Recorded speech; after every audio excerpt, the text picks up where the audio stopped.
Well, I guess your stock just went up, Golden Boy.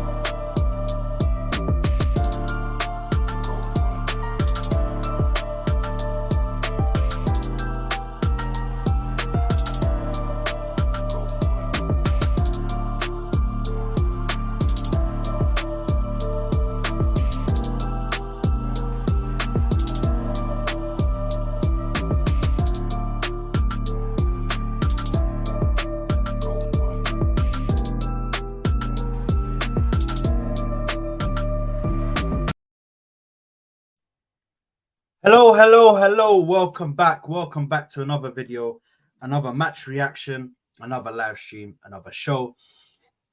And today, my people, we are speaking about the game yesterday against Sevilla. We will be speaking about the game against Sevilla, about the players' performances, giving them ratings out of 10. We will also be speaking about the breaking news regarding Thomas Partey today. So make sure to stick around for the breaking news, which we will be discussing in detail regarding Thomas Partey. Guys, if you're new in the channel, please make sure to like the video. Make sure to smash the subscribe button. I appreciate every single person that likes the video. I appreciate every single person that subscribes to the channel. So make sure you're hitting the like button. Make sure you're subscribing to the channel. Make sure you're hitting that bell notification, so you're notified every time I go live, because it will notify you every single time. Now, let me invite my two guests who will be speaking with me regarding this game. And first one, we've seen him around. We see him again and again. He's my partner in crime, my Moroccan brother, none other than Mr. Ashraf. Ashraf, how's it going, bro? Yo. Big up, Sad. Big up, everyone. How you guys doing? Back again with the match reactions. Let's do this. Like and subscribe, guys. Like and subscribe. Get the channel to where it belongs. Come on. The very top. 100%. And third guest who will be joining us. There will be three of us speaking today. None other than Mr. T, coming in like he's with the A team. Yes. T, how you doing, my bro? Yes. I'm doing good, my guy. How are you guys doing?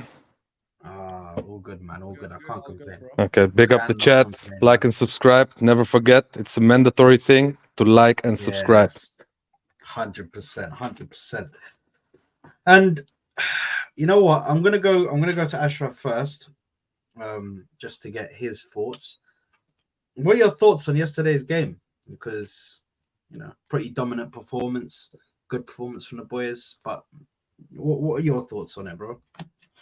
Boy, that was the best game I've enjoyed this season, honestly. More than the 4-0 of PSV, more than the 4-0 of Bournemouth. Because the Bournemouth team, like, obviously are not at that level, and PSV, we knew what they were about. Like, I think most of us were predicting we're going to smash them at the Emirates.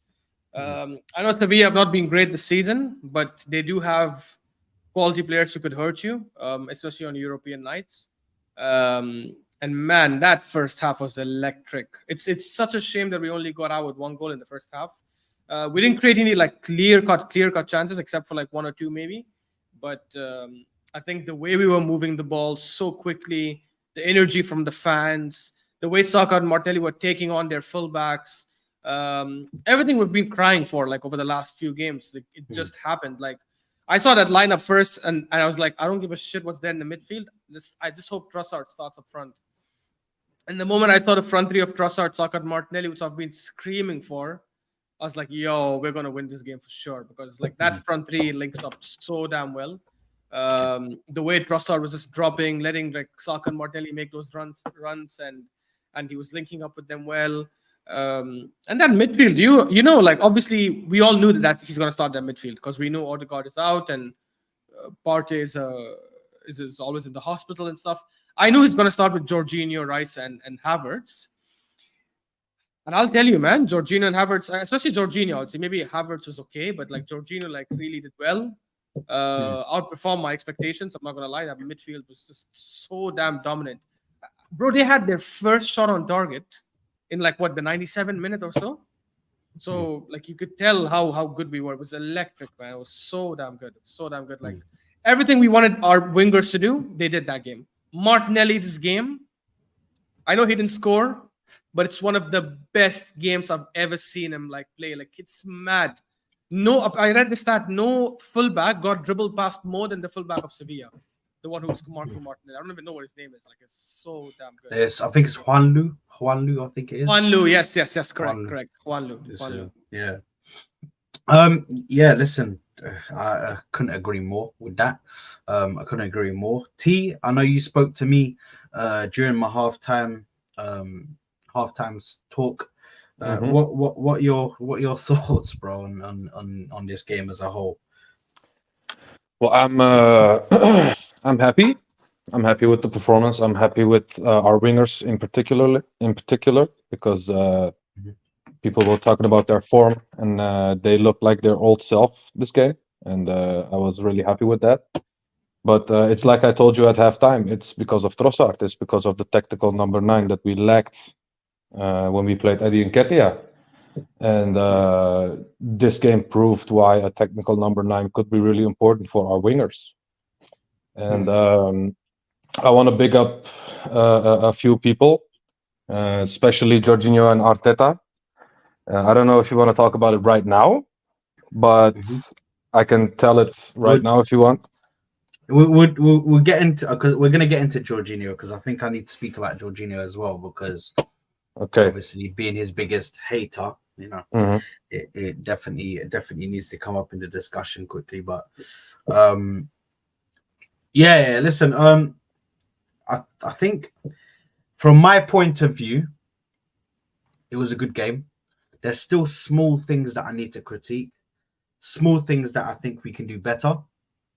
But overall, the performance looked massively better, much better than what we were doing when we were playing against Chelsea. Yeah, much better. If you look at that game and you look at this game in Europe, especially at home, because it's kind of weird for me. At home in the Premier League, we look sometimes like we can throw the game away, but then when we go to Europe and we're playing at home in Europe, we look like we're in full control. I don't even feel like the team can score. So I don't know what's going on there. I don't know whether it's a mentality thing. I don't know whether the boys are just when it comes to the Premier League, I don't know what is going on with them. But what I do know is yesterday was a spectacular performance. Spectacular performance. Everybody played for the badge. Everybody was playing well. Even Zinchenko came on and played very well, which I think he's been shit this season. But yeah, even he came on and played well. Now, for me, the main talking points are obviously Trossard, and this showing us we can't have Nketiah on the team. I'm sorry. We cannot have Nketiah in the team if we want to play our football. If we want to play the dumbed down and really dull, boring football that we played against Newcastle and these other teams, then sure, play Nketiah. But if we want to play our football, we cannot have Nketiah on the pitch, because the best way we're going to utilize our wingers is by playing players like Trossard in the middle, players that can help keep the ball moving, help us build up, help us with creating chances, you know. And I do, you know what? Let's start off actually with Jorginho. Then we'll go to you, T, first, because you had something to say about Jorginho. So Yes. we'll start speaking about Jorginho first, obviously. For this one. Well, about Jorginho, yeah, I wanted to big him up. I've been one of his biggest critics.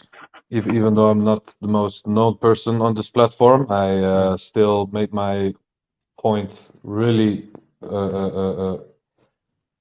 I made my point about him being shit, you know? Yeah.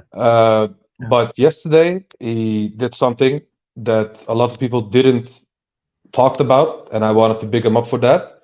And that is his reading of the game and where the ball went when they headed it back or they passed it forward. Mhm. A lot of times when the ball went somewhere, Jorginho was there. He was there to stop the pass and continue the attack straight away. And that is something he did yesterday really well. And I wanted to big him up for that, even though that pass was immense. It reminded me of Santi Cazorla, one of those passes, and I that is also something I wanted to big him up for that because that pass was amazing. That was sick. And but especially the reading of the game and knowing where the ball was going so he could stop it. That was the biggest factor for me on why he played really, really well yesterday. And that's why I wanted to big him up for that. Yeah. No, 100%. Ashraf, what are your thoughts on Jorginho? Because I'm going to leave mine to a last because I need to go into one. Yeah, I mean, look, it was definitely one of his best games. I think he didn't do much wrong. As T said, like he was reading the play really well, especially when we had like a few counters here and there, and that through ball was like incredible. The weight of the pass, the timing, and you see, here's the thing. Like, look, obviously, I'm gonna praise him for having a good game, but I'm also like gonna try and keep it as real as possible. In a game like this, where we were absolutely dominant and not letting Sevilla, barely letting Sevilla come out of their half. Like I think that's like the least we could expect from Jorginho, and he did that well. So I'm not gonna criticize him because if that's the least I expect from him and he's doing it, that's fair. However, for me, right, the thing with him is everything he did yesterday, including the through ball, right? I always knew he had that in his locker. I knew he can pass the ball really well when he has open space and he has the time. I know when we have complete dominance in possession, the few times the teams counter, his reading of the game is good. His reading of the game has never been bad. That's the whole reason why he's been playing at this high level, despite the fact that he's physically weak, he's slow, not the best under pressure. But because his reading of the game is so well that he's been able to like put himself in some decent position. So I think when we dominate teams, and we know we're going to dominate teams so well, and the rest of the midfield and the rest of the team are going to put in a good shift, I think he does well. Like you can add him to that block, and he will just fit in the piece well. But for me, right, like when I look at, and I know we're going to touch on Partey later, but when I look at the fact that he's the debutant for Partey whenever Partey's not there, it's still a big problem. It's still a big problem because guess what? You're going to play a lot of games this season where you're not going to get that time to give that through ball, right? You're going to have to turn your man and make that decision really quick. And for that, I still feel like he's not going to be the right play there. But hey, in terms of yesterday's game, no complaints whatsoever. Everything I expected him to do, he did really well. And hopefully, now that we know Partey is out for long, he's obviously going to be starting every game. So hopefully he can continue in that form. What I definitely want to see is I just want to see Rice and I'm going to say Odegaard because obviously Odegaard is going to come back and take his spot back. I want to see them put in a good enough shift defensively and offensively to at least alleviate some of that pressure from Jorginho because we know he can't handle that. So I'd rather like Declan Rice and Odegaard take on that. Yeah, listen, for me, it really pisses me off because Jorginho dropped stinkers in multiple games. And yesterday he was brilliant. Yesterday he was passing forward. He was reading the game very well and playing very well in the pitch. He was keeping the speed up. He was trying to keep up with the speed that the ball was moving. And that's great and all, with it being in the Champions League and that. But where are these performances against Chelsea? Where were these performances against Newcastle? Because those are the games that truly matter. Because I don't think we might have an outside chance, the very smallest chance of winning the Champions League. But realistically, our main way of possibly getting a trophy is if we go all out for the Premier League. Obviously, that doesn't mean binning off trophies, but the Premier League is probably our best shot at a trophy this season, a major trophy this season. Yeah. So where are these performances in the Premier League? Why can't you perform like this week in, week out, working at the same speed as everybody else? And even to this day, it still isn't the same way it is when Partey is there. And we will get into Partey, the injury prone fraud, but we will get into him. But if we're having Jorginho as our backup, that could be dangerous, because I ain't here for a player that drops a good game, that has two stinkers, then drops a good game, that has two stinkers. If I was to agree and keep a player like that in my club, I want to keep a player like that in my club, I'd say, you know what? Let's let Eddie Nketiah stay then. Let's let Eddie Nketiah stay, because it's pretty much the same thing. Drops an amazing performance, but then doesn't drop performances consistently. Same thing with Jorginho. I'll give him a props for the game against Sevilla, because that pass was good. That pass was very good. He sliced through the defense with that pass. But let's keep it real. Let's keep it consistent with my. Well, I have to keep it consistent when I'm speaking about this guy, because if he cannot hit me with consistent good performances week in, week out, I can't fully rate him. And I still don't think he's at the level that we need to be at. I still think we might need to go out and get a Zubimendi. I still might think we need to go out and get Nicolo Barella. I still think we need to go out and get another midfielder. Of course, Jorginho played a good game. But even here, look, Ben says, can't even give Georgie credit against Sevilla. That was a sorry performance by them. See? Even they were really bad. Even that's a talking point, because although we played very well yesterday, a lot of people are not even realizing that was like Sevilla's B team or C team. That was their B team or C team. There was a lot of players on there that are not even first team players. Rakitic was on the bench. Luka Bakio was on the bench. What's his name in the midfield that they play normally? Samore, who got injured. Campos. These lot were all on the bench, bro. All on the bench. Both Jesus Navas and what's his name? Acuna. The left back, Acuna, on the bench. But they played their C team against us, or B team. If they played our full team, I don't think Jorginho has a game like that. I genuinely don't think he has a game that's that good, or a game that's to that level, because they would have a bit more quality. Even when those players came onto the pitch, you saw a bit more of an improvement in their quality, in their passing. They were able to keep the ball a little bit more.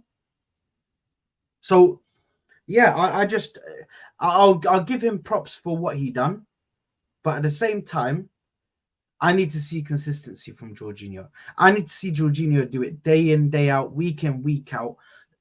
Drop these performances. Say, you know what? I'm worthy of being the backup. This is exactly the same thing as Rob Holding. The backup is just such a dramatic drop from the player that's starting in that position.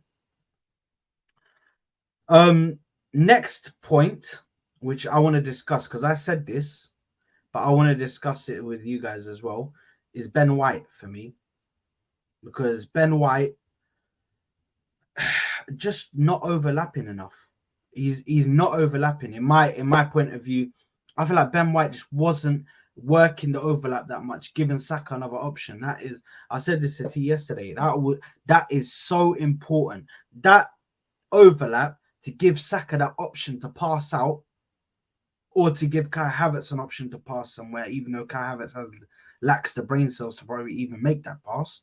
But for somebody on that side to get that pass, that overlap is so important for us to get a ball crossed in for a Trossard or a Martinelli to get it, maybe in the back post or something. But I think defensively, he was okay. He was good defensively. Somebody, I think it was MDL yesterday, said that they were playing 3 at the back or something like that. But I think when we were attacking, they were playing 3 at the back. I'm not sure, but yeah, what were your thoughts on Ben White yesterday, or on the points that I made about Ben White? We'll go to Ashraf first, and we'll go to T. For me, look, I don't know if that's something that Ben White is doing of his own accord or if it's an instruction from Arteta. Because if you look at Tomiyasu, when Tomiyasu plays, Tomiyasu is also like defensive minded, just like Ben White. He's played centre back. In fact, they say his main position is actually centre back. That's where he plays for Japan. He played a lot of games there for Bologna, apparently. But he still goes forward quite a lot. He still goes forward. He still gets into the spaces. So I feel like Arteta only wants one of his fullbacks to be more forward thinking, to invert, to get in to the final third a lot more. And I feel he's given that role to, let's say, Ben White. Between Ben White and Tomiyasu, it's Tomiyasu. Between Ben White and Zinchenko, it's Zinchenko. I think it'll be the same with Timber as well when he's back. So I don't know. I feel like it could be an instruction from Arteta because there are a couple of times when Ben White did make good overlapping runs and crossed it in. But I think the reason why he doesn't do it frequently enough, I feel it could be an instruction where he wants to be a bit more defensively solid, and maybe he doesn't trust Ben White's decision in the final third as much as he trusts Tomiyasu or Zinchenko, whoever plays there. Because if he was only doing this with Zinchenko, I'd say, okay, fair enough, because Zinchenko is naturally a more forward-thinking player. He's more of he plays more of a midfielder kind of role than defense. So I get why he does it with Zinchenko. But the fact that he's doing the exact same thing with Tomiyasu, even though Tomiyasu is a proper defender, he's a centre-back / right back or left back. I don't know. That just tells me he probably wants only one fullback to invert at one time. I think that's also why he started the season. If you remember the first 3 games, when he benched Gabriel, like he could have benched Ben White. He could have started Gabriel and Saliba and played Thomas Partey at right back. But when he played Thomas Partey at right back, he moved Ben White to centre back. I think he clearly thinks Ben White doesn't have enough qualities as a right back to play that kind of progressive role and to add what, let's say, someone like Arnold does for Liverpool or what Cancelo does for Barca or what he did for City back then. So I don't know. That's my thought. Yeah, T, anything to add to that? Yeah, I agree with Ashraf mostly. I think Tomiyasu and Zini are more versatile and a little bit more fast than Ben White, and which is why I think that's why he likes one of them inverting instead of 2 of them. And I think Ben White is also more of a center back than Tomiyasu at the end of the day. Even though Tomiyasu is also a center back, I think Ben White is a little bit more of a traditional center back. I think that's why he also prefers Ben White maybe a little bit more at the back right now than going up front. Because you don't forget, at the beginning of the season, when we conceded a lot of goals, we didn't play like this. Ben White was going up front a little bit more, and we conceded a lot of goals. We made a lot more mistakes, and maybe he's tackling that and is playing Ben White now a little bit more back, so we have the extra sense of security and an extra body there, you know. I think that's what maybe that's why he plays like this right now. Yeah. No, listen, I agree with what you guys are saying.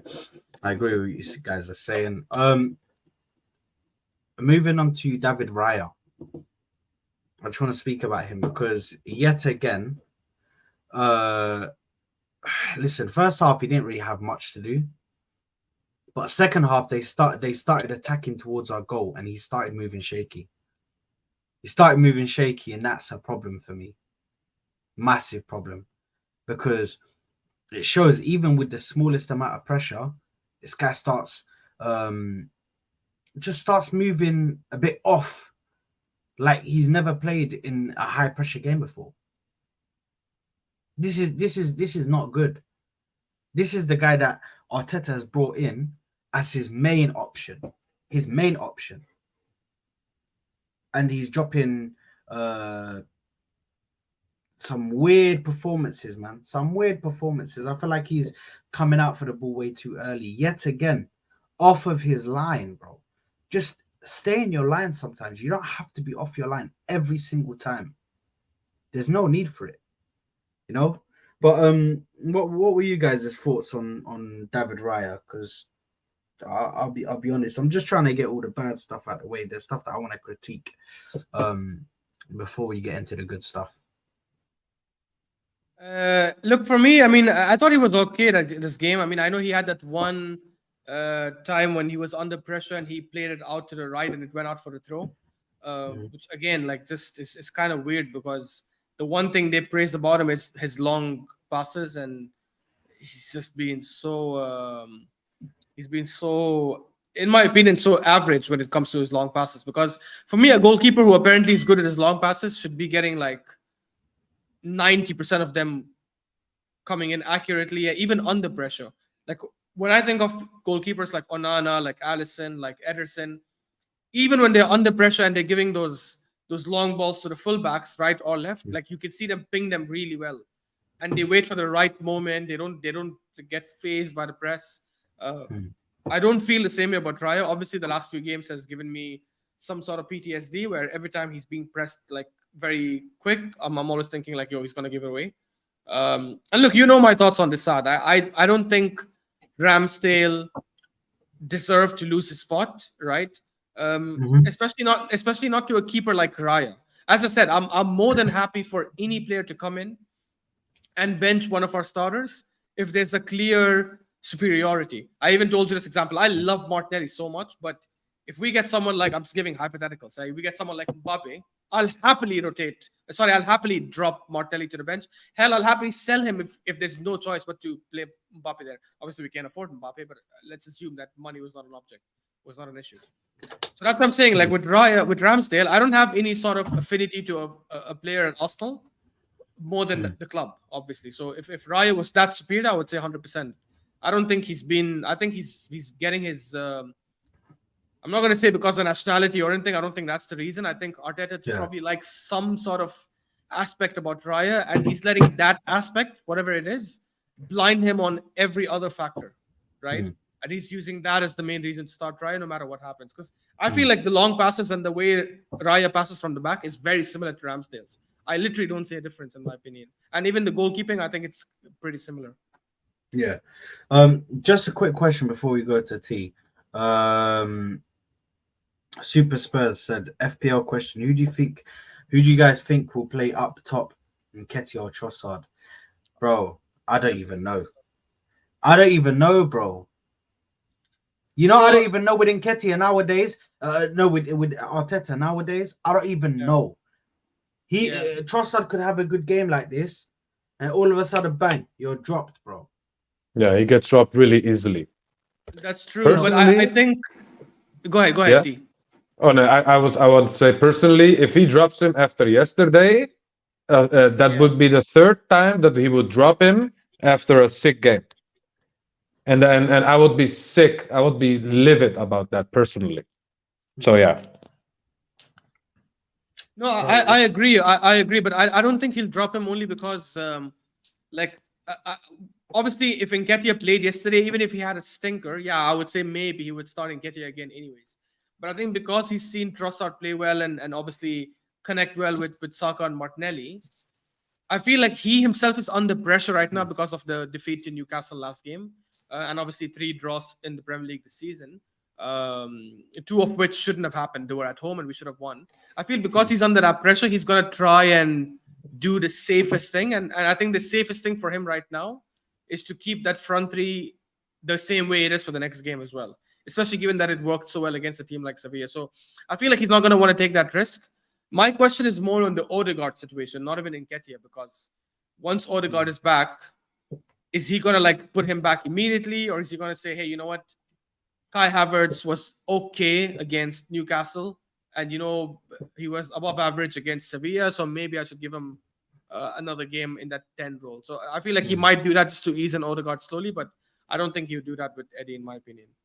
You guys remember, right? Last season when Eddie was having that run against United, he scored against West Ham, but then he had 3-4 stinkers in a row. He dropped him. And he played Trossard as the striker for the whole next 1 month. And obviously, where I agree with T, though, is when Jesus came back, he immediately dropped Trossard and started playing Jesus. I think that was a mistake, even though I rate Jesus and I think Jesus is better in that position.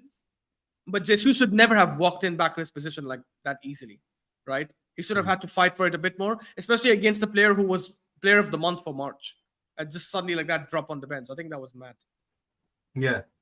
No, listen, to be honest, I agree. But with Trossard, I'm hoping that he plays, bro. I'm hoping. I don't even care if it's just Burnley. bro. He still needs to play. Forget about this Nketiah guy, bro. It's a lost cause, bro. You're beating a dead horse, bro. It's done. You know what I mean? So yeah, for me, I can't put no trust in this Nketiah dude, bro. I can't. It can't happen, bro. It can't happen. If he plays, something is seriously wrong here. Something is seriously wrong between Trossard and Arteta. Because why? Why would he get dropped? He was probably one of our best players on the pitch. Everywhere, doing exactly what Jesus does. Giving us exactly what Jesus does. Pressing the ball. He was the one who was consistently pressing that ball. There's no way that Eddie can come back in. No way. If he plays, it's criminal. Absolutely criminal. But I think we can get on to the good stuff now, can't we? Shah here saying trust the process. Yeah, trust the process. Yeah, because big up Trossard, man. Ben said he's more secure with the ball at his feet. I just talk about Raya. He's more secure with the ball at his feet. I think Ramsdale against West Ham was quite bad and nervy, in my opinion. Thoughts on that, lads? Yeah, but what can you expect from someone that didn't play a lot of games? You need someone who isn't good with his feet naturally. Someone like that needs a few games to get used to the flow, and maybe that was the case. I think I don't want to make excuses for him because he got dropped for a reason because he was too shaky. Can I add one thing about Raya before we move on, by the way? Yeah, go ahead, bro. You know who he reminds me of a little bit? Maybe it's too early, but he reminds me a little bit of Zaha. Because every time Zaha went to a big club with a bigger responsibility, he failed. And he ended at the end of the day at Crystal Palace because that was his level, And Raya could be the same issue, I think. He gets the lights are too shiny for him, I think. The light shines too bright. Yes. Yeah. Exactly. Listen, it could be. We all need a bigger what's the word? We'll need to wait a bit. We need to wait a bit to get a bit more evidence to prove that. Otherwise, it is where it is, man. We have to hope and pray that Raya gets over whatever's going on right now and he moves on to better things and becomes the keeper that I'm sure Arteta thought he was. So hopefully that does happen. But just go through some of these comments. Super Spurs said, guys, please make sure you're liking the video. Make sure you're subscribing to the channel, please. It helps us massively. Please, can you make sure you're smashing that like button if you can? Thank you very much. Shah comes out and says, Eddie is the type of guy to get hit by a bus yet still not get injured just to play and drop a stinker. He never gets injured, bro. He never gets injured. That's why I'm surprised that he's injured right now. I don't even know if he's injured. Or is it possibly something personal? Or we don't know. We don't know. Obviously, we don't wish injury on a player. But what's going on with him? What's going on with him? By the way, Shaw, I like the new picture, man. That picture of Trossard is looking mad, bro, with the keeper in the back. Brilliant. Super Spurs said thank you much. Thank you guys, much appreciated regarding the Trossard thing. If Eddie plays, I hope it's Georgie coming out. Trossard, Rice, and Havertz midfield. You know what? I agree. think but I have one thing to say about that though. I would want to have Odegaard back before we try that midfield. Just because I want Havertz to play up top. I've been screaming this out for a minute. I want Havertz up top, Odegaard in the centre attacking middle 10 or whatever. Then you have Trossard in the left 8 and you have Rice as a 6. I think Rice can cover the defensive work for a bit. He can cover it, but trying to get Trossard in that position, left 8, I think it'll work. Especially with Rice, especially with Odegaard. I think he'll be able to bring the best out of him. He did that preseason, no? Against Barca. I think he did play against Barca. Yeah. And that game he was good. sick. He was sick, yeah. bro. Yeah, that game was good. Exactly. So we have to hope and pray that we can fix what's going on now. But I think Arteta will fix it. Yeah. You know, I think he will fix it. I think that midfield of Trossard, Rice, and Havertz would be a disaster defensively. I really do. I feel like there'll be so much pressure on Rice to do the defensive work because we've seen Havertz, right? I think he tries a bit too hard sometimes. You can tell that this is a guy who doesn't know how to tackle, who doesn't know how to defend well. Because I read a stat where he committed like more fouls than anyone else from like wrong tackles and stuff like that. I'm not sure of the exact stat, but you see it in every game. Like I think he overcommits. I think Trossard, Odegaard, and Rice. I agree with Sat. Like I think that might work again, just as a stopgap. But in the long run, man, we desperately need a CM. It's mad. It's mad that we don't have a CM in the team at all. Yeah.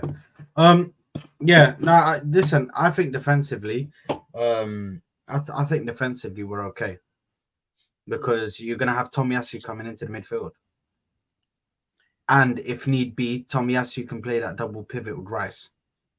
If Tomiyasu gets into midfield and plays double pivot, you're gonna get exposed on the left anyways. Like that's because you realize, like if we look at last season, what Xhaka did for us in terms of the balance that he gave us going forward and defensively was immense. And you need a midfielder to do that because if you basically have Tomiyasu inverting with Declan Rice, then you're going to need them to cover a lot of ground and you're going to need Gabriel to now go out and cover the left side. You guys remember that game against, I want to say Liverpool that we won 3-2 at the Emirates.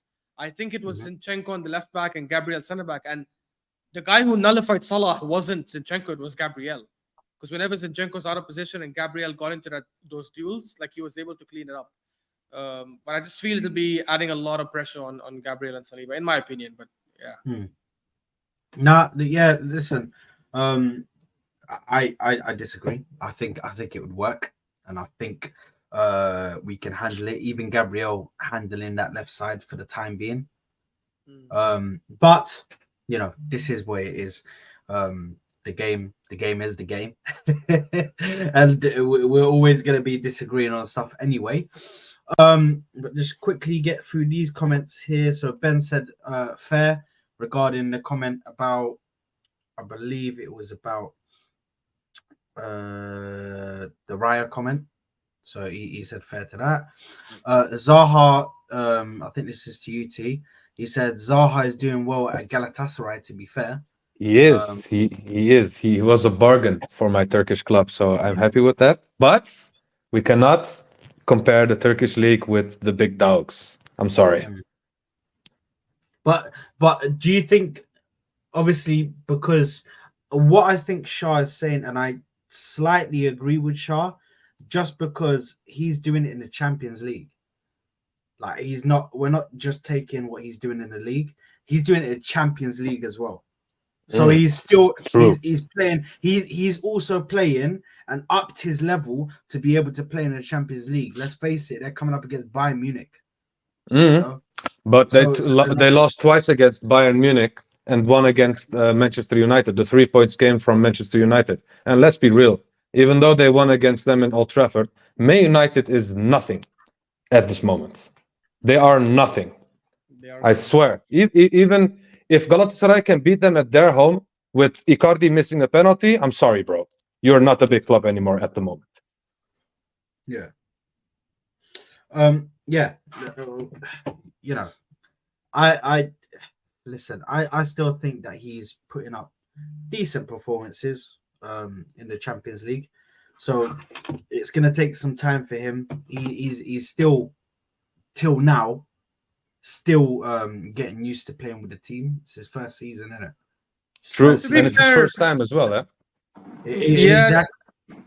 And Yeah, to be like- fair, the only big club he's failed at is United, and we've seen how these guys ruin big players like Mkhitaryan, Di Maria, Depay, Alexis Sanchez. All these guys went there while they were like in hot form and they were at like a high level, and they couldn't hack it there. So I don't know, man. Like I feel like that United thing was a bit too harsh on him, and his numbers for Crystal Palace aren't bad. Like for a mid-table to relegation battling team like Crystal Palace that have been over the last 5-6 years, I think he's done okay with them. If we signed him instead of Pepe, I think he would have done better for us. He wouldn't have hit that level, that top class winger and stuff. Of course not, but I think he would have done better for us than what Pepe did in those 2 years. Yeah. Yeah, and I completely agree. But I'm not talking about his talent. Yes, I'm talking about his composure, about handling the the shining lights. You know, I don't question his talents, but What more big club about has his he played composure. for outside United though? I don't know. To be fair, but wasn't United? Didn't he go to United twice? Yeah, he Was did. it He twice? did. Yeah, he I went think to it was United twice and failed both He times. was in their youth, wasn't he? Yeah, I think As the a youth youth- was the first time. Yeah. Yeah, then he went, and then he came back, and then he failed again. Right? I wouldn't hold the youth against them. It was too young. Like I don't know, but Okay, the first time, okay, but the second time is you know. I don't know. The second time, if the rumors about him and David Moyes' daughter is true, maybe that's one of the reasons. why Yeah, he yeah. left. Okay. Hey, this guy was. Hey. Yeah. Hey, maybe I'm a little bit too harsh. Maybe you're right. No. I mean, look. All I'm saying is United have a history of just killing talented players. You guys remember Alexis Sanchez? People are like, "Oh, he's finished." Actually, he was a top scorer that season when he joined United. He was still in hot form, and they killed him instantly. Mkhitaryan came from the Bundesliga. I get it's a Bundesliga, but he had like 30-something assists in that 1 year, and then he also got ruined. Who else is there? Mata was Chelsea's player of the season, like before he joined, or 2 years before he joined. Pogba, obviously. Di Maria, bro. Di Maria won the Champions League with Madrid and then joined the season after that. And he was one of the best players at Madrid. Yeah, Falcao, Forlan, them as well. Same thing. Forlan, exactly. There's so many. Depay went in hot form there, left them, went to Lyon, absolutely killed it. And even with Barcelona in that first season or so, he was playing really well. Like it's just, I don't know. They take these technical players and for whatever reason, their system just kind of ruins them. I don't understand it. I really don't. Yeah. Just to move on here, I think Shah said I would love to see Trossard as a 10. The fact he's both footed helps out a lot, and he has that link up play between Nelly and Saka. Would you guys like to see that? Every time Odegaard is out, that's the number one option. Yeah. Trossard at 10. Yeah. So who are we playing at left 8 then? Are we keeping the same? No, keeping the same midfield, and then just put in Trossard in the 10. Bro, honestly, I've said this before. Again, people criticize it for whatever reason and said that's mad. My preference when Partey is out is to play Rice as the 6, Zinchenko as the 8, a position he's familiar with, and Trossard as the 10. Because Zinchenko, as bad as he's defensively, as an 8, it's not going to be exposed as much. It's the exact same thing we did with Xhaka. Xhaka was playing as a DM for us for most of his seasons. Red cards and erratic tackles and the last like shirt pulls and all that crap. The moment he was moved to centre mid, defensive pressure was alleviated and pushed on to Thomas Partey, who's more sensible and more senior and better defensively. You saw Chaka was playing, even defensively, Chaka was doing better because he wasn't defending at that same level. I think Zinchenko would be the exact same. And on the ball, there's no argument that I know he's been bad this season, a couple of games, but there's no argument that on the ball he is decent, right? And then obviously Odegaard. This is only a stopgap solution, I'm saying, until like Partey is back, if he's ever freaking back. Yeah.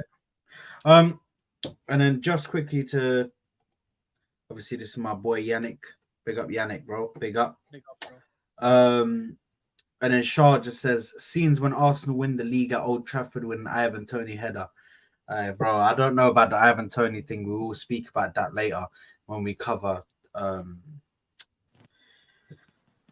injury-prone fraud. But we will speak about that because I think we might be taking a slight detour to a different position where we will need to strengthen it in January. But let's get into the good things from yesterday. Let's start off with Saka. Saka played very well, in my opinion. I feel like he was handling the physicality of the Sevilla players, playing so dirty.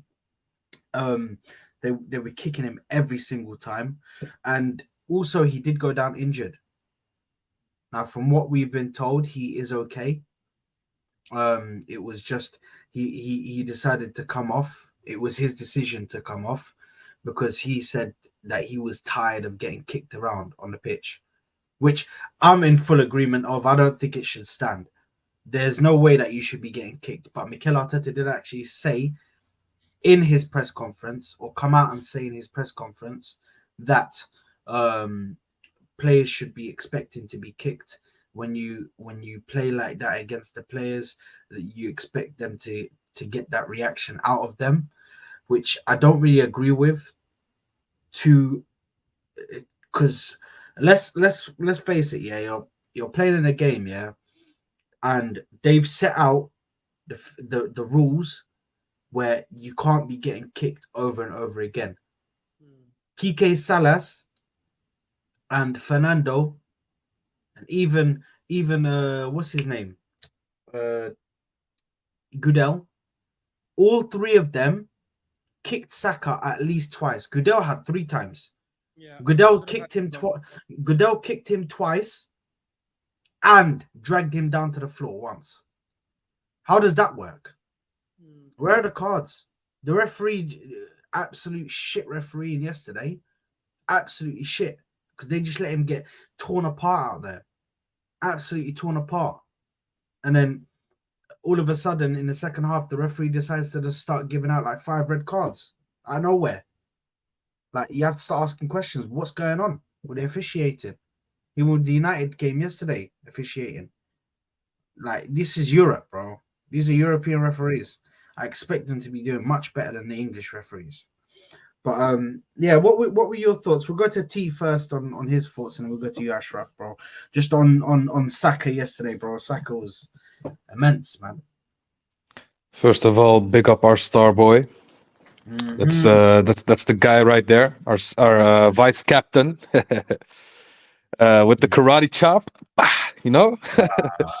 Wow. And yeah, I was really happy to see him like that again, and I was happy that he wanted to sub off, because Arteta would have never subbed him off elsewhere, because he never subs him off, and I think that is a huge criticism of Arteta, that he plays Saka 90 minutes for useless games like this when we're 2-0 ahead. You know, just get him out.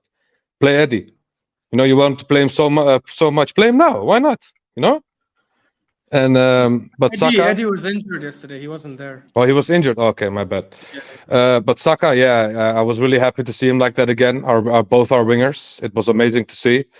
And one thing I will say about Saka is he always limps, but he's never injured. He's always like that. I swear, that guy, he scares the living crap out of me, but every time he just stands up and walks it out. I think it's the pounded yam, you know, the pounded yam. And yeah, that's about it, man. I'm really happy to see him like this again, and I hope his form continues for the next games. Yeah, no, 100%. Ashraf, what are your thoughts, bro, on him? Yeah, amazing game, man. And just like Martinelli, who was taking on his guys. I mean, he was obviously trying to like create something, trying to get on the ball enough. Look, I partially agree with Arteta in the fact that, in the sense that, yeah, you're as a winger, when you play that kind of way, you are gonna have to expect to get kicked. But I think the way what you said, Saad, is 100% true, right? As a winger, if I'm trying to take on my fullback and I'm going to kick like that, that's okay. But the referee has to do his job to protect these players, right? Because when he got kicked the first couple of times, I thought the third or fourth one would definitely be a yellow, and the referee just kept giving fouls and moving on. I think we have to like start protecting players like that, because you're basically discouraging wingers from taking on their men that way, right?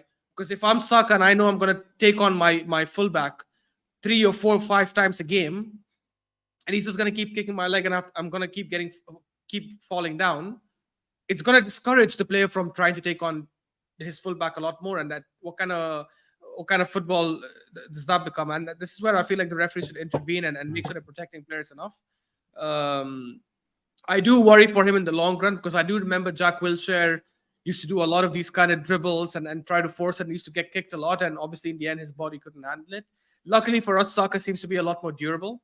As T said, a lot of times he gets kicked and he looks like he's badly injured and he's down on the floor screaming, and he gets up and he starts limping, and you're like, oh shit, this is a month at least, and then he's literally continuing the game. So I don't know if he does it to deceive sometimes, just to try and get the guy booked.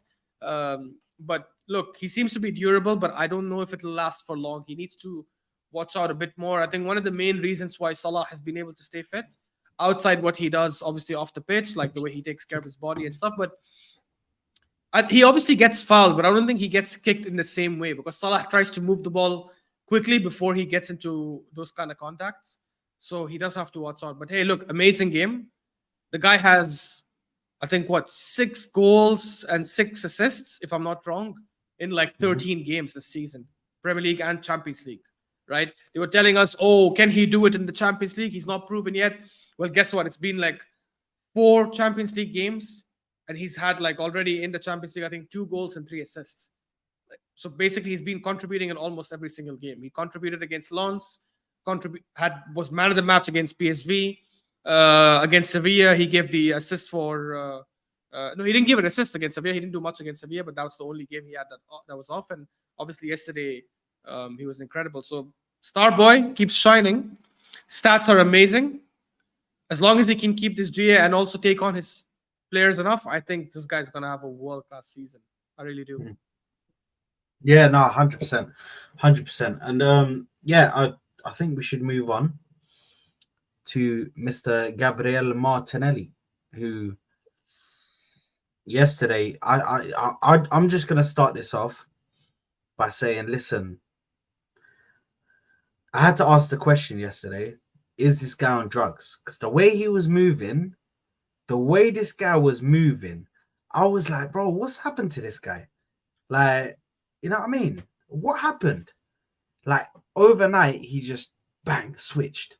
He was all over the place. He was attacking the left back, or the right back, sorry. The fullback was just nowhere to be seen. This guy didn't even know what was going on. Martinelli was absolutely on fire yesterday. That ball that he kept on the pitch. Do you remember when he flicked it out and left it on the pitch, bro? Oh my god. That was mad, bro. Bro, I was like, what? Is this what we're watching now? Is this what we should expect from Martinelli? Is this the top level? Because if it is, listen, I just hope we see it further down the line in this competition, because that is going to be so helpful, absolutely helpful to our cause, man. Martinelli was amazing today. It was amazing yesterday, absolutely amazing, man. But T, what were your thoughts on that? That's my boy, man. That's my favorite Arsenal player right now, Martinelli, and he proves why he is my favorite player. This is like I said with Saka as well. He looked like his old self. I think he was a little bit. He was adapting a little bit because of the injuries he's had. You know. But today, but yesterday he looked amazing. The Berbatov spin at the byline, like you said, that was amazing. And also when someone passed him the ball, I forget who passed it, but he controlled it with his heel, you know, with his back heel, like that. I was like, this guy is feeling himself right now, and that's what I love, and that's because, like I said before, with Eddie and Trossard, you know, Trossard is there, you know, Trossard is always at the, you know, he's always there to help with the build up, and it brings a lot more confidence in Martinelli's game. And likewise with Saka, it was sick. And like Ashraf said before, he broke the record for getting past a fullback in a group stage the most times. Wow. He was amazing. Yeah. And I hope this, like I said with Saka, I hope this continues, because he is my favorite player, and I hope he becomes one of our top 2 players of this current squad. I feel. No, 100%. Ashraf, what are your thoughts, bro? Bro, I've said it before, but I don't give a shit if people think this is reactionary, and it's not, because I have said this before. I think if you look at our wingers, I love Saka so much, but I think Martinelli is the real danger, especially in big games. Because the stuff that this guy can do with his speed and agility and movement and finishing, I said before, I think he's the best finisher in the league. In the team, I still believe that. Obviously, Trossard and him are obviously up there. Yesterday was an exact demonstration of what he needs to do in the Premier League as well. A lot of people were saying, oh, in the Premier League, we won't get this kind of space because they defend a lot deeper.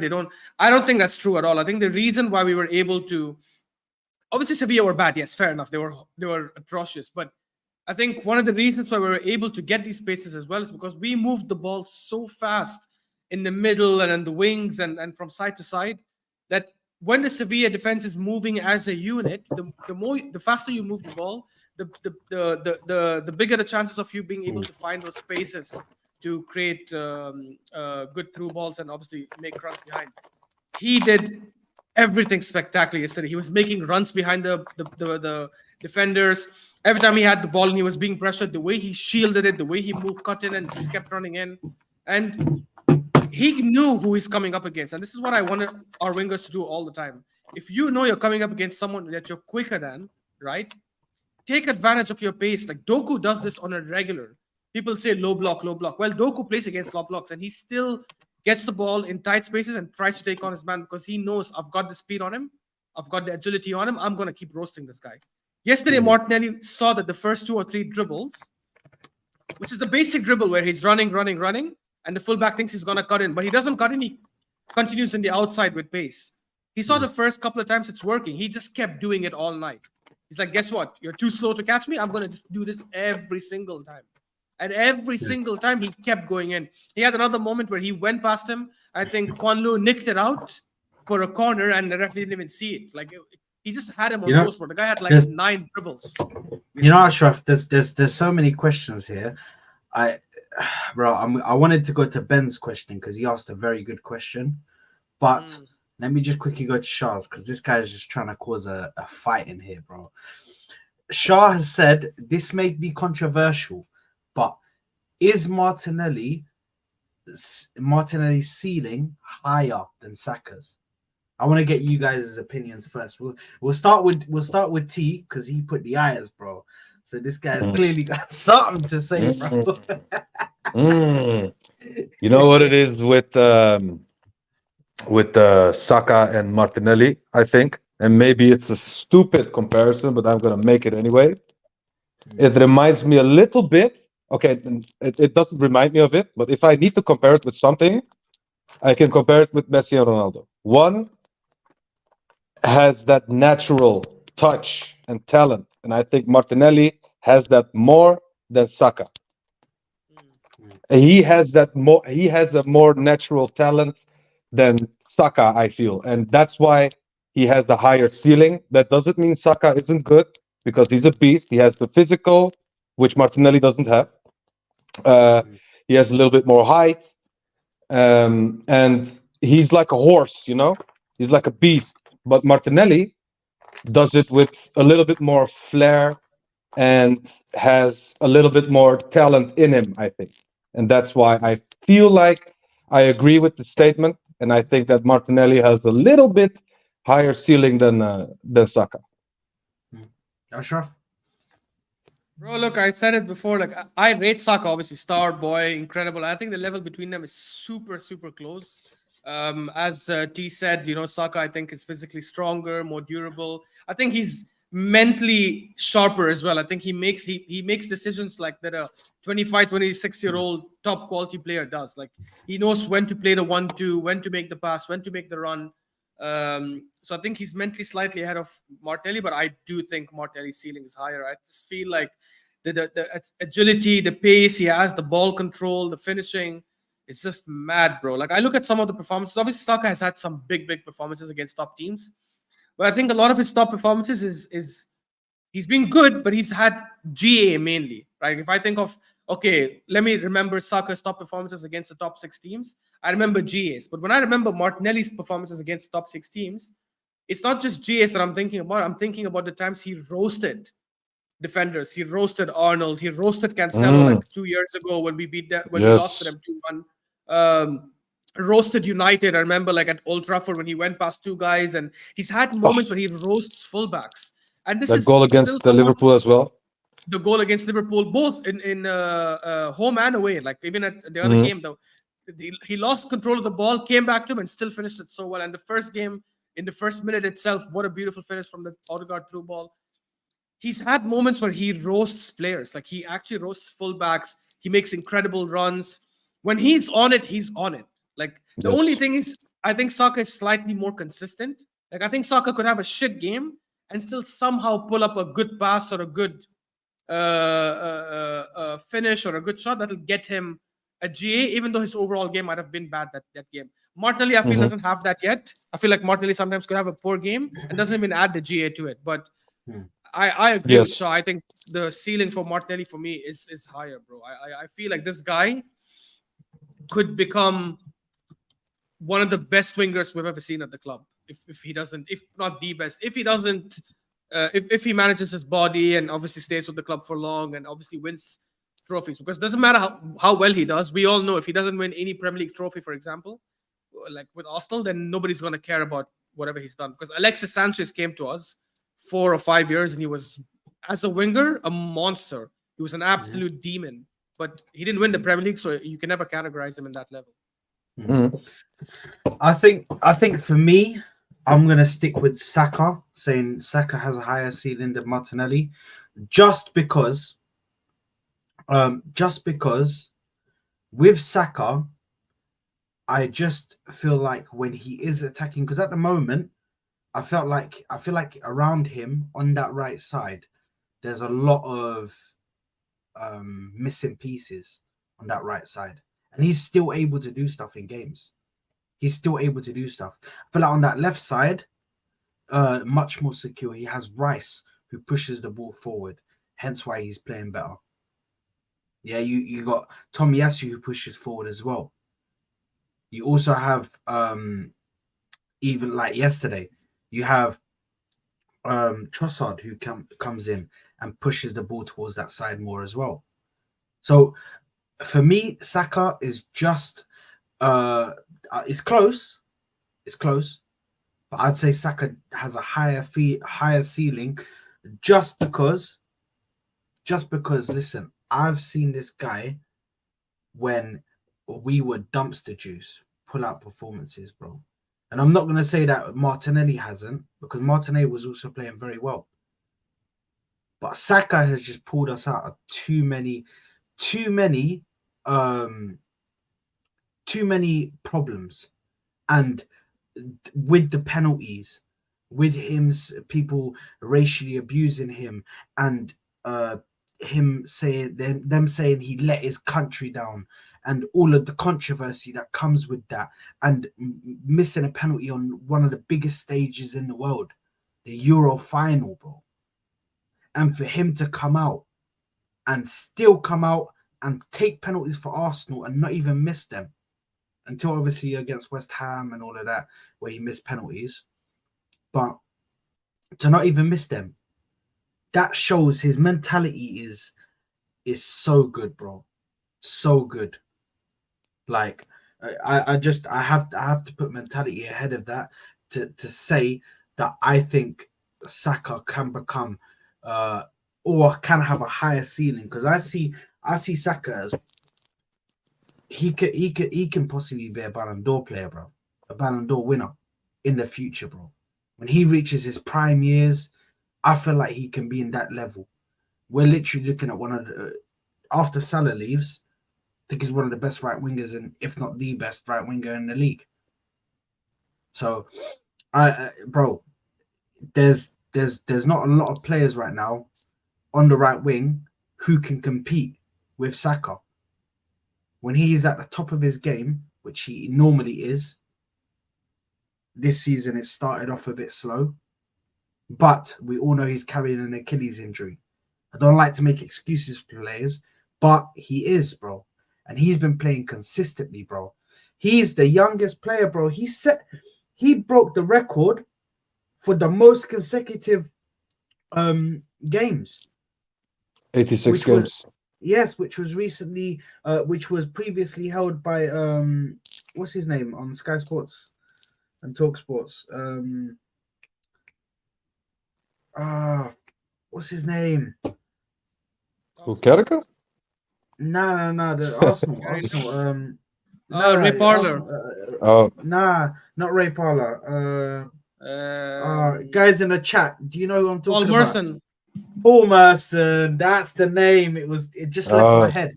I don't want to mention his name. But yeah, Paul Merson. He previously held that record. So for him to come and break it, bro, come on, man, come on. And even now, look, Ben says this as well. Yeah, we're saying this now. Can we just take a second of silence to just thank God that we have both of these guys. Alhamdulillah. We have both. Alhamdulillah, bro. Alhamdulillah, bro. We have both of these guys in our team. Yeah, man. We got both of them for a combined price of 5 million. 5 or 6 million. Yeah, it was 5. It was 4.9 and plus add-ons. But I'm not carrying the add-ons on. That's crazy. Yeah, he might hit those add-ons, bro. If those add-ons are like goals and stuff, he probably will hit them. But honestly, Liverpool fans were mocking me when I said these guys could be our own Mane and Salah, and they're like, never. I'm like, these guys are 21. At the age of 21 last season in the Premier League, they had 15 and 14 goals respectively. Saka, on top of that, had 12 assists, and I think Martinelli had 5 or 6 or something like that. So it's not a match shot at 21 for you to be doing that. It's mental, bro. Salah and Mane were not doing that at 21. So these guys both have incredible ceiling, and as long as we can keep both of them fit and obviously keep them in the club for long, I'm not gonna lie. Like, this is probably just maybe my bias. I don't know, but I don't see a scenario where these guys stay with us for the next 5-6 years and we don't win the league. I really don't. Like, I know City is obviously incredible and dominant, and they're the best team in the world and probably one of the best Premier League teams of all time, if not the best. But someone is gonna eventually break that. Someone is eventually gonna win a league in the City era, because they're not gonna win like 10 leagues in a row, right? Like, we know that this doesn't happen. And I feel as long as Saka and Martinelli stay with us fit, and we can keep obviously the other core available like Saliba and all, these guys are 100% going to lift us the Premier League. I just hope it's sooner than later. Yeah, no, 100%. I think the same. I think that they could possibly lift it this season, if not next season. But listen, getting into, obviously we've spoken about Trossard. Who else do we need to speak about? Declan Rice, Saliba. We'll just cover both of them now because we're 1 hour in and we still haven't spoken about the breaking news. But we'll get. I'm just gonna go over Saka, Rice, and Saliba. Saliba, bro. What else is there to say about this guy? He's fucking brilliant, bro. He is brilliant. He is absolutely brilliant. I've just realized my camera's off for some weird reason. He is brilliant, bro. Can we just take a moment of silence just for Saliba, bro? Alhamdulillah, bro. We have Saliba, bro. 25 million. I'm sorry, but bro, that has to be the bargain of the decade. 25 million. This guy is the best centre back right now in the league, and possibly one of the best centre backs in the world right now. I'm sorry, I can't think of a lot of centre backs that are better than him. Maybe you could say I think he's definitely top 5 in the world right now. Yeah. Romero Sad. Bro, let's not even mention that guy, bro, because the people that are comparing him to Romero, bro, please. It's just Romero is not even propaganda. Bro, Romero is not even close to Gabriel, bro. He's not even close to Gabriel. Forget crazy. Like, it's mad. Bro, it's a load of stat merchants that just take. Oh, look at his defense percentage and his shot blocking percentage and his tackle percentage, bro. Bro, you want stats? He's got 4 red cards. It's like last season, the most in the Premier League, right? He's got goals. More goals leading to error. Like, what are people saying? Stats are also shit, by the way. Like, it's mad. Yeah, you want stat? They ain't winning shit, and they haven't won shit in years. Exactly. Not in my lifetime, anyway. Bro, they won it in my lifetime. In my lifetime, they won the Carabao Cup. I saw them win it. Okay, but let's not. I'm talking about the league. Yeah. Bro, my father didn't watch them to win the league. Yeah, exactly. Exactly. My father was a baby, bro, when they won the league, man. When they won the league, he was a baby, bro. Just been born. But listen, Saliba, Declan Rice, bro. Declan Rice, I think it's just as simple as this. Worth every single penny. Worth absolutely every single penny. Bro, he gives you man of the match performances every game. If he doesn't give you a man of the match performance, I'll start to think, what's going on here? Why is he not playing well enough? He's set that high of a standard, that high of a bar. You know? It's crazy what he's doing right now, man. It's crazy what he's doing right now, man. What are your thoughts on Declan Rice and Saliba, guys? Yesterday. Go ahead, T. First of all, my captain. Second of all, Saliba Rolls Royce. Tell him again. No. Yeah, sorry. No, I said tell him again. Saliba is a 200 million defender. I'm gonna say it right now, right here. I don't take a penny less than 200 million. Real Madrid. Do you hear that?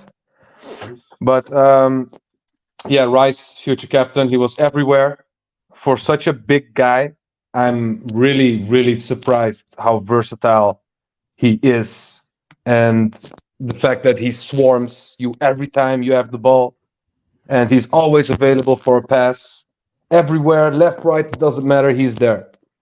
And I'm gonna be honest, this guy surprised me. This guy is better than I thought he was. I thought people are gonna mention his price tag every time they're gonna mention our midfield, but never. They did it with Caicedo, they did it with Enzo, but they never did it with Rice. Nobody mentions the fact that this guy is more than 100 mil. You know, nobody. But they do it with Enzo and Caicedo. Yeah, exactly. He is a beast, and I'm happy that we got him instead of Concedo. Let me say his name correctly, Concedo. And and I'm happy that we got him. And like I said, he's everywhere. And long may it continue. And the same with Saliba. And that's about it. No, fair enough, Ashraf. Look, I'll keep this short. Like with Saliba, my God, what an absolute mad defender. It's incredible, bro. The fact that after the Newcastle game, they posted a stat I think it was whoscored.com. I can't remember, or maybe Opta. I can't remember who posted it, but they're like, Saliba has finally been dribbled past once when Almiron went past him. And I was like, yo, it's come to that level where he gets dribbled past once in the entire season. It becomes like a big news. Like, oh, you know what? By the way, Almiron dribbled past Saliba. Like, that's the level of quality he's got. I remember when that stat was so relevant with Van Dijk. So imagine he's pulling Van Dijk performances. And I'm telling you, if he keeps up this, obviously it's difficult because it's a long season, but if he keeps up the same level of performance throughout the season, and hopefully we win something big, this could be like one of the best centre-back performances we've ever seen, right? I don't know if it will happen because obviously to do it throughout like 38 games is quite difficult and stuff, and there'll be ups and downs, but mad, incredible defender. And the fact that he doesn't start for France is an absolute joke, and it's crazy that Deschamps is doing something so heinous. With Declan Rice, bro, I agree with T. Like, nobody speaks about the price because that is the best 100 million ever spent in the Premier League. No one has spent 100 million plus in the Premier League or close to that region that was as good as Declan Rice. Pogba, a lot of United fans say flop. Enzo, underwhelming compared to the price tag, I'm saying, obviously. Caicedo, underwhelming. Jack Grealish, I know last season was decent, but if you just look at his numbers for a winger, underwhelming. This guy has come in from day one. Every single game he's played, including the games we have lost or drawn, he's put in mad shifts, mad performances. The way he wins the ball, the way he tackles, the way he reads the move, the way he reads some of the attacks and positions himself. We said that about Jorginho earlier. This guy does it to such a different level. He uses his physicality and his speed and everything to get the ball back and immediately turns. I love when he makes those runs from deep. When he gets the ball, he sees an open space. You know, it's like that meme you see like in The Hobbit where the guy says, I'm going on an adventure. It's literally the same thing with Rice. He sees that opening, makes a run, I'm going on an adventure. One day, I really hope he can finish a chance like that. It would be one of the best goals we've ever seen from a DM. But damn. Yeah, sure. Look, I know like you're asking did Almiron even dribble past him. The stat said Almiron did. I don't know. I don't remember that incident, to be honest. I'm not going to lie. Maybe it's my bias, but they said it was the first time he's ever been dribbled past. So, hey, I'll take it. Yeah, exactly. And I just because I want to respect Ben's comment because he did ask a question before we move on to the breaking news that was revealed today. Ben said Martinelli was amazing, but what do you guys think we did wrong that we got nothing out of all those attacks, or do you think it was just unlucky that we didn't? If I just quickly just add my bit to it, I think that the crosses into the box were good. It was just positioning of the players in the box. Exactly. I'm assuming that's what you guys were going to say as well, yeah? Exactly, It's just a position. And I think what he was doing was so good. And if you have an Ivan Toney in there, he has 2 goals, 3 goals. He could have a hat-trick on that day because he created so much. Absolutely so much. So if you had a clinical striker in there, I know that what's his name? Trossard was there, but excuse me. With Trossard, I feel like he was doing way too much things. He was moving around too much to be there as a just striker trying to get onto the end of it. With an Ivan Toney or Osimhen, you've got somebody there that's strictly looking for the ball. You cross the ball in, I'll do my job in putting it in the back of the net. So, yeah, I think if we have a better striker in the middle, and that's not me trying to criticize Trossard in any way. I'm just saying a better striker, then those goals get put in. Those chances are taken advantage of. Can I just say one thing before we move on to the breaking news? We don't have to dwell on it, but did you guys see that miss by Kai Havertz, the header? Yes, the 5-yard. You know what? I forgot. I even forgot about this guy. Now we need to speak about that. Now we need to speak about it. That's not even a quick thing. That's not even a. Bro, I was watching it on BN Sports. I was watching it on BN Sports, and the commentator, it's an incredible commentator. I love his commentary. And the moment he saw Kai Havertz miss, like 5 minutes later, he's like, "Oh, what do we say about this guy? What do we say about this guy?" I was like, and usually commentators try to be neutral. They don't try, and even he like had to take a dig. That was such a bad miss. It's crazy, bro. I don't know what the hell is going on with this guy. Why can't he hit the damn? There was even another chance. Yeah, where he was running on the right side. He was on the right side and running with the ball in plenty of space. And this guy didn't even shoot with his right foot. Just try it, bro. Just try and have a shot. I don't care if you miss. Just at least show that you want to shoot at the goal. You wanna try and get a goal for us. You know? Don't get it, Bro, it's such a terrible. Bro, he's just so shit. He's just so shit, bro. Get him out my club, man. I've had enough of this guy.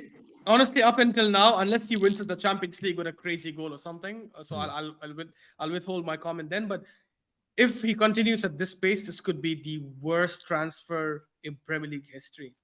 Because remember, right, it's one thing to get someone who comes from another league and you're like, oh, you know what, he might not do it in the Premier League, but we'll have to wait and see. It's another thing to get a player from a team in the Premier League where he's flopped for 3 years, right? A player who scored the winning goal in the Champions League, and Chelsea fans are still saying he's not a legend of my club. He's not good enough. Get him out. So imagine, and even that season when he scored the Champions League winning goal, Chelsea fans are saying that season he was underwhelming. So the fact that we got a flop in the Premier League after 3 years of watching him, yo, man, this could go down as one of the worst transfers. I think even the Mount transfer to United looks like slightly better, even though he's not done anything yet, but there's more logic there. No, I would say there's more logic there because I think Mount can do a decent job for them as sentiment. He will hustle. Like, you know what Mount gives you. I don't know what Havertz gives me. I honestly don't know what Havertz gives me. If I play him as a 10, is he a good playmaker? No. If I play him as a striker, is he a great finisher? No. Does he hold up play really well like Jesus? No. Is he a good dribbler like Jesus or Trossard who can link up and get out in tight spaces? No. If I play him as an 8, is he physical enough to defend and run back and make good tackles and hustle in the game? No. So I don't understand what he gives us. I really don't. He's good at winning duels, I guess. Bro, but then he also makes these damn rash tackles. I'm telling you, I have a theory and I still believe it could be true. I think he has a drafts message ready in email with Arteta's nudes, and he keeps telling Arteta, hey, I'm going to send. Before every game, I'm going to send it. And Arteta's like, fine. I don't know, bro. That's the only logic I can think of. Him and Nketiah. Him and Nketiah, yeah, exactly. Exactly. And Raya, I think we can add him to that list, bro. Yeah. Can you believe we haven't signed any player from Chelsea that turned out to be a bang for us, you know?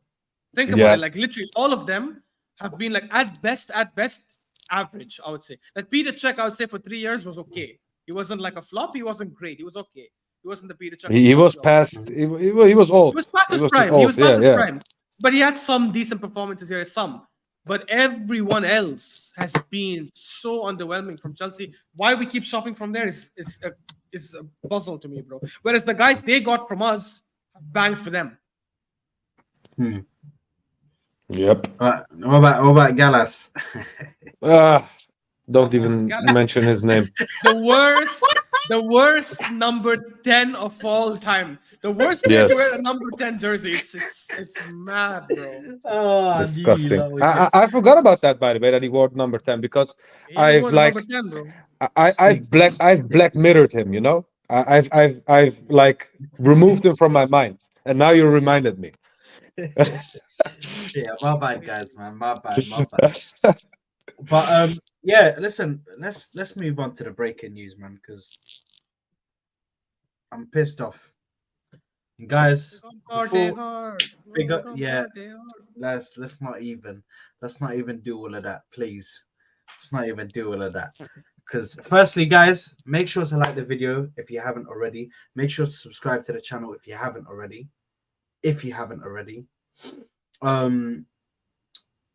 You know, I'm forgetting about Willian, bro. That guy was just there for the holiday, bro.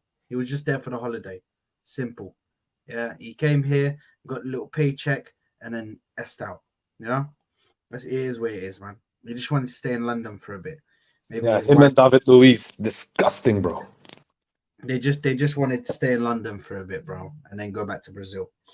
But yeah, listen. Party. Now I'm gonna read out the statement from Fabrizio Romano, who has put it in. I'm just gonna get it for you guys. Fabrizio Romano. Here we go. Right. So Fabrizio Romano has put out a post saying Thomas Partey expected to be out until the end of 2023 due to injury. His AFCON presence will be decided later this year. Thomas Partey has undergone a specialist procedure for treatment, as reported by John Cross in the Mirror. Not good news for AFC again. And then if we just go to the official report, from the Mirror, from John Cross that he put out, he said, obviously that Partey's undergone a specialist procedure for the treatment on his thigh injury and is now set to miss the rest of 2023. This is a huge setback for Mikel Arteta, who is still uncertain of Partey's exact return date, and that may tempt him to move into the market for midfield cover. Partey, 30, has been wearing a leg brace to try and bolster his recovery, but the latest setback means his absence is even longer than first expected. Also, there is also the added complication of the African Cup of Nations in January, because Ghana will want him to report up, but his participation looks in serious doubt. Yeah, and it just goes on to say that he managed three Premier League appearances, and bro, it's just not looking good right now. This is another injury for Thomas Partey that is taking him out for another long stint. And what are we gonna do with this guy? I'm gonna I don't know, Ashraf, you can go first. What are we doing with him? Nah. Goodbye, bro. I'm done, bro. And I told you I have no when it comes to a title challenge. Look, top 8, top 6, top 4, Ashraf is different, right? That's okay. That Ashraf is more tolerant, more forgiving of certain things. Title challenging Ashraf with this beast Man City that we're trying to chase. No time for emotions, no time for sympathy. None of this, we're there for our players like we did for El Neni, contract even though he's injured and all that crap, 100K for Nketiah to be a backup striker. None of that nonsense, bro. Enough is enough. I rate him. I think when he's available, Thomas Partey, he is one of the best DMs in the league. I think he's second. I think he's the best DM in the league after Rodri. I would even say ahead of Declan Rice overall. But the fact that he's barely available, especially in crucial moments, bro, enough is enough. Because and you know what? I'm never against people representing I always want footballers to represent their country in any tournament, because I understand the pride that is there when people are representing their national team, and obviously Ghana are a good team, so it's not like he's playing for a team that has no chance of winning the AFCON, right? So obviously in that regards, if he plays for Ghana and wins the AFCON, 100% you'd be happy for him, but I would never put that ahead of my club. I would never put that ahead of the interest of my club. So the fact that he's going to be injured all the way till Jan, and when he's finally back, he's going to go straight to AFCON. I'm sorry, bro. What kind of shit housery is this, bro? Like, this is disgusting, bro. And what if his injury aggravates more in the AFCON and then he's out for another 2-3 months? He's our second or third highest paid player, or he's definitely top 5. And these are the number of games we're getting out of him. Like, he's barely played 50% of the Premier League games that he could have played since he's joined us. 50%. Enough is enough, man. Like, I'm done with this guy. I think come January, look, even with Partey being fully fit, I think we still need to get an 8, because we don't have a single proper 8 in our team. We have people who we play there as a makeshift. In my opinion, we need to get rid of Partey this January.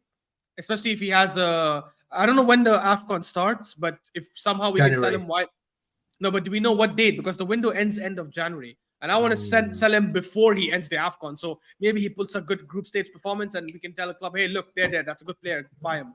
Get him for like 40 million, or I don't know how much ever we can get out of him. And get a DM and a sentiment in Jan, because this is just getting ridiculous, bro. Honestly, it's just getting insane. It's one thing for you to get a bad tackle in the game and have an injury, fair enough, like what Saka goes through. It's another thing for you to get injury after injury after injury in training, especially when it's a muscle injury. What the hell are you doing to take care of your body, bro? It's mad. I'm done with this guy, man. T. Thomas Partey had a gender reveal of his child, and he kicked a plastic ball to reveal his child. And I think it was a huge impact, Ashraf. I think 100%. we need to look at this seriously. No, I'm just kidding. But His this leg guy, went up like this, bro. It probably yeah, broke right there. yeah, his hammy was gone after that. But no, but Partey normally I would look at injuries a glass half full, like I had with other players in the past. Like Arsene Wenger said, he's like a new signing. When players come back in January. And but with Partey, I'm not that optimistic. We heard that statement about Jack Wilshere and Abu Dhabi so many times, bro. I was done with both. Yes, but yeah, but Wilshere was really good. It's just sad that it didn't work out. But Yeah, but Diaby with as well. Partey, yeah, Diaby as well, yeah. Yeah, but with Partey, I'm not feeling as optimistic because of his age as well. Because if he was 20, if he was Rice age, I could have been a little bit more patient. But that man is 30, and he's injured a lot. Juventus want him. Just sell him at this point. It's just done. Just because Rice was supposed to be a Xhaka replacement, but he turned out to be a Partey replacement at the end, and it's really frustrating because I rate him really, really highly, and I really want him to play for this club because we see how good he is. That goal against Tottenham, I will never forget that. That was sick. Oh, the out of the box. Yeah, that was sick. And that's the Partey. That's the Partey we know and love, and that's what the Partey I want to see. But it's at this point, like Ashraf said, that man missed 50% of his games. That man played less than 50%. And at this point, we need to look at the situation and think, okay, we need a solid player because Rodri is never injured. That guy is a beast, and Partey is supposed to be our Rodri, if you're honest, But yeah, he's a glass cannon, and I think we need someone else. I think it's time to, like the legend Claude said, rest in peace. It's time to go. Yeah. Now listen, I'll be real with you guys. I protected this guy for a bit. I protected him for a bit because I truly believed that he would be able to do something. He would be able to get over these injuries and hopefully would be able to. I couldn't miss out on his performances, I couldn't miss out on his performances. They're too good. That's what I was telling myself. I was saying, who are we gonna replace him with? I started to make excuses. And then I heard this news and I was like, you know what? Life is too short. Life is too short. Why am I dealing with this guy when I can go and get Zubimendi? Or the replacement who is currently being spoken about to replace him, which is Yusuf Fofana from Monaco, I believe it is. Yusuf Fofana. I think it's Yusuf, yes. Who's due to come in to replace him? So why is this guy still here then? We should be getting rid of him in the January transfer window. We should bring in this Yusuf Fofana, and then Yusuf Fofana will play the rest of the games. And then we can bring in a striker. I'm upset because we need a striker as well, and I was hoping we'd get him this January transfer window. But now it looks like this has completely fucked up our plans. Yeah, this has fucked up our plans because now we have to go and we have to get a midfielder now because this guy is injured yet again. Always missing big games. He's going to miss the Liverpool game. He always misses big games. He missed this Chelsea game. How many more big games is this guy going to miss? He wasn't even there for the Chelsea game, was he? For the Man City game. Another big game he missed. His tally for big games missed is outrageous. Outrageous. And we definitely now, I'm going to say it as clear as day, we need to move on. Simple as that. We need to move on. I'm done with this guy. I'm done with him. Get him out the club. Sell him as quick as possible. Try and get at least 30 to 40 million. I don't know how you're going to try and get that with an injury-prone player like him. But try and get our money back so we can go and buy a replacement. Try and get our money back. Bro, Saudi Arabia won't even buy him. They offered 40 million apparently last year, no? He didn't want to go. He wanted to stay at a big European club. He wants to be at a European club. He's not going to go to Saudi. He's not going to go. He's not going to go. Simple as that. So the only kind of thing that our hopes and dreams are resting on, the branch that our hopes and dreams are resting on, is this Juventus branch, where Juventus can come in and take him. Let's just hope.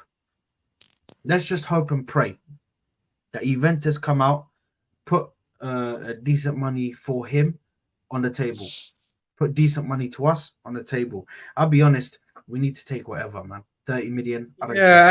And Juve are not the kind of team that pay big, by the way. They've spent like, I think I saw the stat yesterday, of around 400 million over the last 4 or 5 seasons, like 4 seasons. That's I crazy. think. So they're not big spenders, bro. They get a lot of players on like bargains and free and all that stuff. It's bad. It's so sad, by the way. It's really sad because I really like Thomas Partey. Before Martinelli, Martinelli's become my favorite player now, because I got sick and tired of Thomas Partey's injury. But this guy was my favorite player before that. I have his jersey as well with the number 18, the first one, and he could have been such a massive player for us. The general.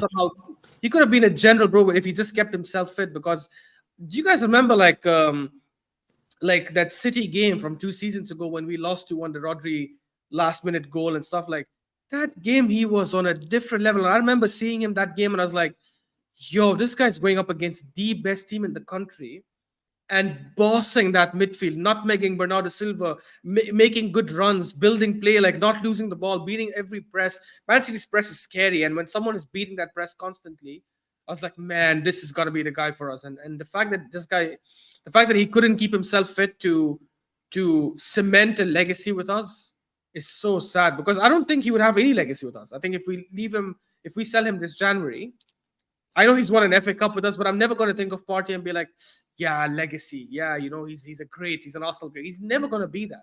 And the fact that injuries are the ones that hampered that is such a sad story, in my opinion. Yeah. No, 100%, bro. It's 100%. It's crazy right now, man, how we've gotten to this point. But I think that is it for now, for this match reaction. Guys, lads, thank you very much for joining me for today.